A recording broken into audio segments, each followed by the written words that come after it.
They call me that. They call me No limit. Good morning, good morning, good morning, good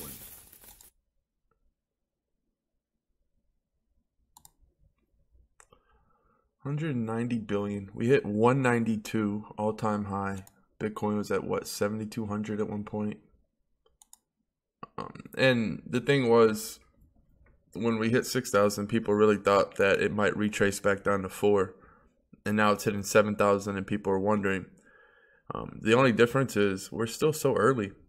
We have a lot of time before the fork, so we're really, like I said, it's really hard to guess what's going to happen when it comes to the price, because in Zimbabwe it was like $12,000. So what's happening is these the Korean exchanges also, I noticed trading for a lot more. Yeah, 7,300 in Korea, 88.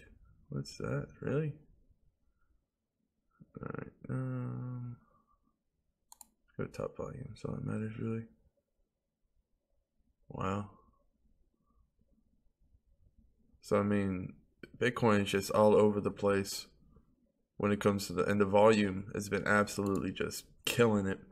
Ethereum, I noticed volume has peaked up a bit, and that's most likely because it is at it's at a pretty big low, and it's just a really good time to stock up if you want to get in on those ICOs. Man, I have just absolutely, I'm not spearfishing at all. I've been setting low lures, and before the rise to 7,000, when we were at 6, I was setting really deep lures at the time. What I thought, basic attention token, I set a lure for 2,300, and it was 3K, 3,100 Satoshi at the time. And this is what happens. I've just been so occupied with the No Limit Coin UI release tomorrow, and then on G, just absolutely, everything. There's a lot going on right now, and I don't check my lures. Look at that. Wow. I have not been checking my lures like I should. That's why I told you guys, you have to have an ear to the railroad. You really have to, if you're going to play the lure game, you really have to be on top of it. You can't be lazy at all.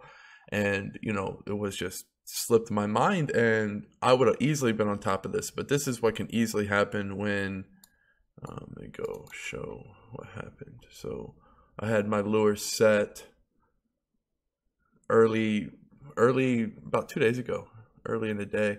And as you can see, I ended up buying at 23, right? A decent position, and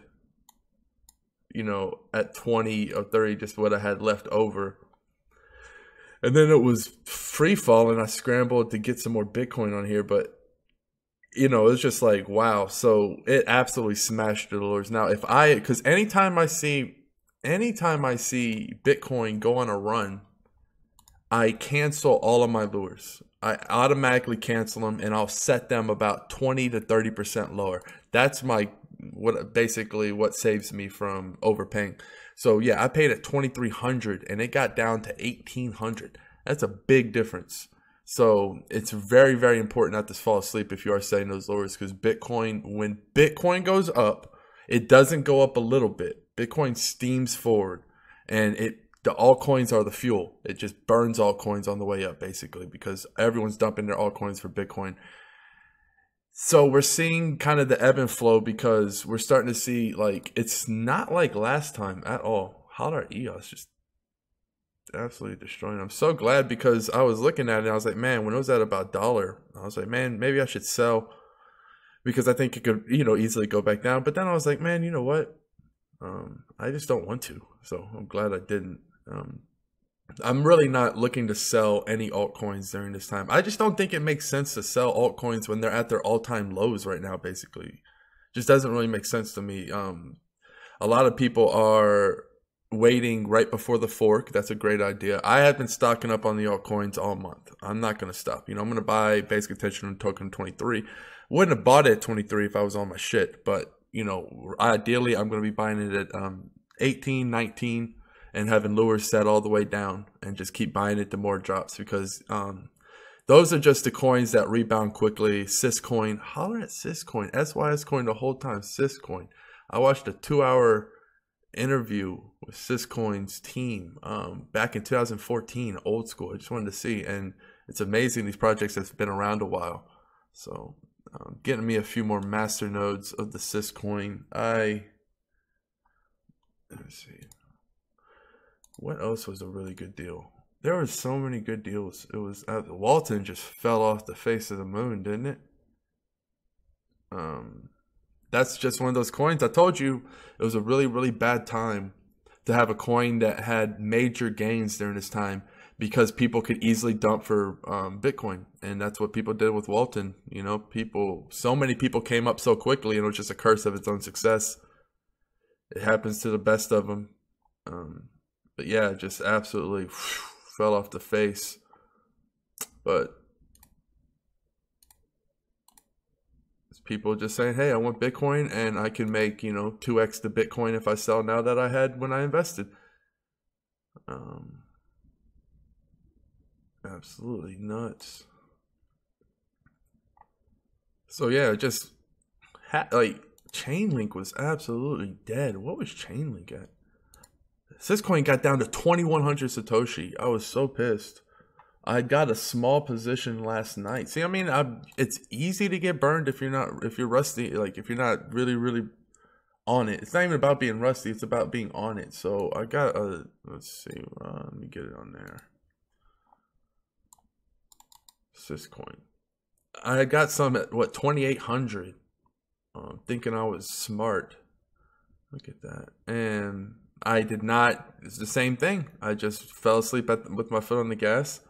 Got me a mini position and trying to get a little bit more to get that 2 more master nodes to ship off to the wallet. But yeah, man, that thing dumped to 2,100. All right, look at that. That is crazy. Just so what's happening is this, and then the investors going on a buying spree, because this is what happens every time. I've studied this so hardcore. You have the dumps, they auto correct instantly, basically. After that, you have weak floors, so you'll have a little dribble, but that's what this is. And then it gets to the point where people are like transferring Bitcoin. This is the transfer weight. When people see this shit, that's when the transfers start. People are like, oh shit, like free Syscoin, or free basic attention, free no limit coin, whatever. And then people buy. And then when you see the green, you have all these signal traders with their bots and whatever, basically saying, if it starts to go up, buy. And that's what starts this pump. And then you have the money that doesn't really know what's going on, buying at the top. And then you have the people who dump. And it's just kind of like this ebb and flow of it gets too cheap. Whales buy. The whales cause a mini pump. Dumpers come in. And it's just this ebb and flow of this shit. So this is what I'm talking about. If you're, if you really have your foot on the gas, like it's really difficult to try to sell lures at this point, just because it's really hard to time when the buy, like the buy lures are going to be dumps, like vicious dumps. Like if you weren't prepared, if you didn't have a random 2,100 buy lure when the price was at 27, 28, 35 just the other day, then you're going to miss out, because it didn't go back down to that. That was just one dump. And it may never go back down to that. I think you're going to get at least another one. So it's hard to judge a sell spear. So basically what I would maybe do is have a dump right here. So if I was going to do this, I would empty my SYS coin. I wouldn't have any on it. I would have the dump set at 18, and then I would have a lure set at like 25, 26, because that's what happens normally when you have these kind of vicious dumps. They'll pump up about, 5, 10%. And so the reason I wouldn't have any coin in my wallet when I did this is because if the dump doesn't happen, you don't want to sell on a pump if you don't hit your dump. You know what I mean? Because then you're going to be missing out on cheap coin. I would, even if you think it's going to go down, because you just don't know. Especially getting this close to the fork. We saw what happened last time.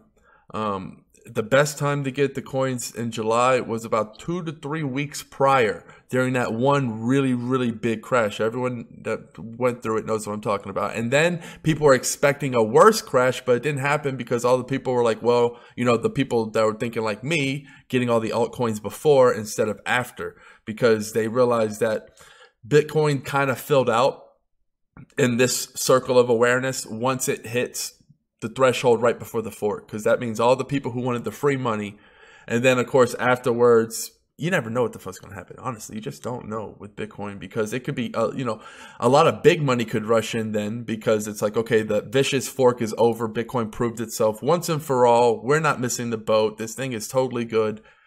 This was the worst thing that could happen, and it just phased it, no problem. So, it's really tough, but I do think that obviously there could be a nice altcoin boom. Either way, I'm thinking long term. I'm thinking when Syscoin takes over, people really start using it. It's got a SafeX type feel. If you go back and look at that interview, like once it's out there, if there's a node running, you'll be able to sell your shit. So the government can't shut it down. It's just absolutely, it's like it's like SafeX, but with a tux on, like a bow tie. It's like a little bit upper crusty. It's not, SafeX is just straight on trying to go Silk Road, in my opinion. They're not saying that, obviously, but that's the vibe I get. I like both. I have both. I think I bought some SafeX the other day. It was so cheap. It was like 91. Yeah, see, I got some SafeX. It's like 91 Satoshi. Last time I checked, it was crazy. But yeah, I'm going to keep this a little short. I just had meetings. I had a long meeting this morning, and I got some calls after this. Just wanted to make a quick update. Normally, I would go live during an altcoin bloodbath, but the internet is still not installed yet. Still waiting on it. Once it is, I will definitely make the live safe havens again. That was just absolutely nice. That was just because of that great. I really love the meetups that they're doing. EOS with the meetups. If they ever have one close to me, I'll definitely go shake Dan L's hand. Yeah, there's not too much. BitShares actually had that nice little. It ran up and it ran down. It's still a really, really good price right now. People are starting to talk about it more. The Bittrex dropping it was kind of random, but whatever. It's not really, it's if BitShares will absolutely explode if the market's like, what if a Poloniex gets shut down? Bittrex gets shut down. All these, what if something like that happens? Then you're going to start to see people really moving on to these decentralized exchanges. The only problem with things like Ether Delta and BitShares is just that, I hate comparing BitShares to Ether Delta, but they're both kind of, it could be a little bit more user friendly. If you're new, you're going to get fucking lost if you're trying to use BitShares. It's just open ledger. I mean, it takes a little bit of getting to. So, just a little polish over. Maybe some of these decentralized exchanges just make it more user-friendly. That's why I'm really excited for EOS, because I think that because you're going to be able to use EOS on an exchange, BitShares, but people might make a different version of BitShares, one with more, that's more user-friendly, whatever, but they won't have to pay gas fees. And that's absolutely huge when you're trading. Imagine a trading platform with no fees. Man, I'm just looking at it. It's just so cheap. This has to be this has to be almost the all-time low. Yeah, it is. This is the all-time Bitcoin low since it's hit the market by a long shot. It hit the market at 7K Satoshi. Wow.